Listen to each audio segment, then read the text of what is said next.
It was like a horror movie and the worst nightmare that you could ever watch or imagine, and it's just on a loop and there's no end, and it's just getting darker and darker and darker. Ruby was just 15 when she was taken by her family to Bangladesh during the school holidays and was forced to marry a man twice her age.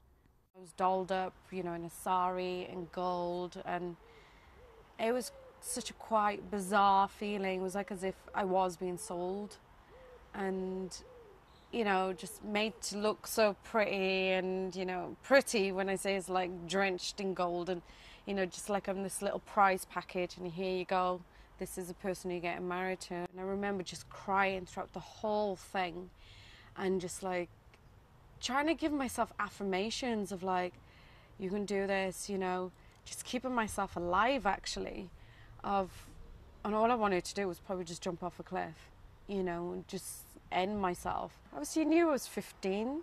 He knew that I didn't want to be there. He knew all half the time I wanted to be in my mum's house. I would tell him, I'm not happy, I want to go home, I want to go home.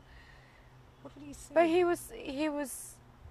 kind of brushed it off, and it's like, you're my wife now, you got no say, and that dominance came on. So whenever he did used to rape me, it was like he knew what he was doing. You could see my body tense up and, and my mindset is not there. When Ruby turned 16, she gave birth to a baby girl and later left home to escape from her abusive husband and forced marriage. Saying she should be ashamed, saying she has to marry him. In 2014, Britain made forced marriage a criminal offence, and anyone found guilty of this could be jailed for up to a maximum of 7 years. But despite this legal protection, honour-based abuse and forced marriage is a widespread problem, especially across the South Asian communities.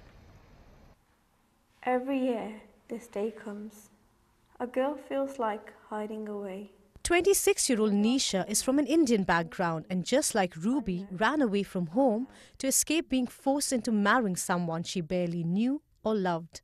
Growing up, I was quite a dark child compared to my siblings. I'd always be told, you're dark and stuff, so you're bad luck to the family.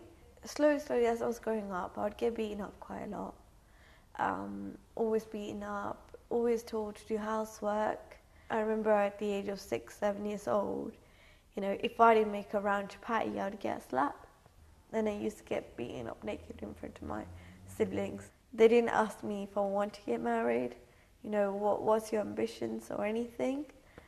And I started slowly realizing it was all about family honor and family pride. It was all about the community, what the community will say. And it was slowly when I realised they were getting me married and they found me somebody, not telling me who it is. I wanted to do something with my life, not just get married off at age of 21.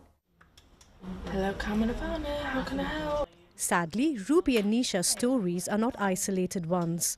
Yorkshire-based charity Karma Nirvana says that the number of victims calling their helpline has simply been growing year on year.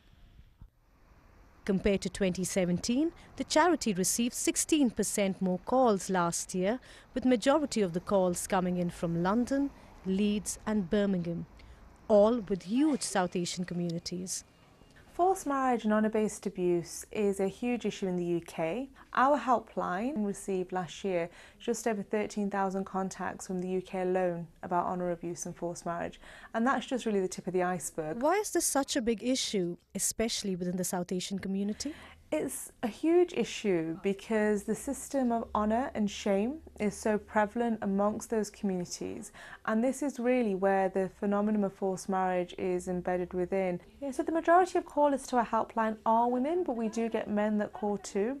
We get men that call who may be gay and they may not be accepted by their family, or relationships they are in or disapproved of by their family, and they may be forced into marriages to conceal their sexuality. Ruby and Nisha have moved on with their lives, but they are still disowned by their families. I was told I was dead from my parents, and that was a very clear line. And I remember trying to call my parent, and there's no answer because I made the step of leaving, and they told me I'm dead for them and this is the end. I think people forget what you do and what you sacrifice, and it's like being the black sheep of the family. It's like you break the mold for everybody else to have that freedom, and I wish I could be appreciated for that a little bit more. Nisha and Ruby hope that by sharing their stories, they too can help and inspire other victims. Gaggan, Sabherwal, BBC News.